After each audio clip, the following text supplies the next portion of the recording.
Hi, my dear nursing officers. Today we are discussing about spinal column deformities. Spinal column deformities are three types. First one వచ్చేసి scoliosis and lordosis and kyphosis. ఈ three types గురించి మనం ఈరోజు discuss చేద్దాం. Scoliosis the lateral curve of the spine యొక్క curve ఎలా ఉంటుంది? లాటరల్గా ఉంటుంది.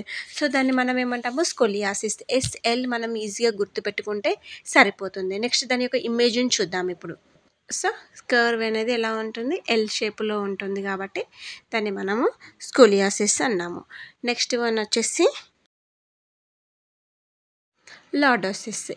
దిస్ కర్వ్ ఎలా ఉంటుంది? Inward curvature of the lumbar spine. It is also known as swayback deformity, commonly seen in pregnant and obesity. So ఈ lordosis అనేది మనం ఎక్కువ ఎందులో చూస్తాము? ప్రెగ్నెన్సీ ఉమెన్స్లో అండ్ ఒబేసిటీ వాళ్ళలో మనం ఎక్కువ చూస్తాము. ఈ లార్డోసిస్ని మనం ఏమంటాము? బ్యాక్ డిఫార్మిటీ అని కూడా అంటాము.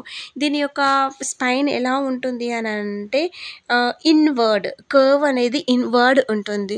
సో దాని యొక్క ఇమేజ్ కూడా మీరు చూస్తే మనకి ఈజీగా గుర్తుపెట్టుకోవచ్చు. ఇన్వర్డ్ అంటే లోపలికి ఆ కర్వ్ అనేది లోపలికి ఉండి మనకు కనిపిస్తుంది image.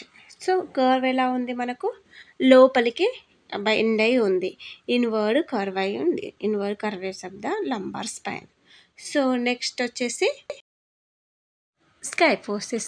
Outward curvature of the thoracic spine. It also known as humpback disease or dowager's hump disease అంటాము. సో ఈ స్కైఫోసిస్లో కర్వ్ ఎలా ఉంటుంది? అవుట్వర్డ్ అంటే ఎక్కువ బయటికి కనిపిస్తుంది. మనకు లోడోసిస్లో కర్వ్ మొత్తం లోపలికి కనిపించింది. ఇప్పుడు స్కైఫోసిస్లో ఎలా ఉంటుంది? ఆ కర్వ్ అనేది మొత్తం బయటికే కనిపిస్తుంది మనకు, ఆ స్పైన్ కర్వ్ వచ్చేసి. ఓకే, దీన్ని మనం ఏమంటాం? Humpback disease or dowager's hump disease అంటాము. సో దీని యొక్క ఇమేజ్ని కూడా మీకు ఒకసారి చూపిస్తాను. సో ఇక్కడ అబ్జర్వ్ చేయండి. దీని యొక్క స్పైన్ ఎలా ఉంటుంది? బ్యాక్ మొత్తం ఎలా అవుట్వర్డ్ వచ్చేసి ఉంది. ఓకే, దీన్ని మనం ఏమంటాము? స్కైఫోసిస్ అంటాము. ఓకే,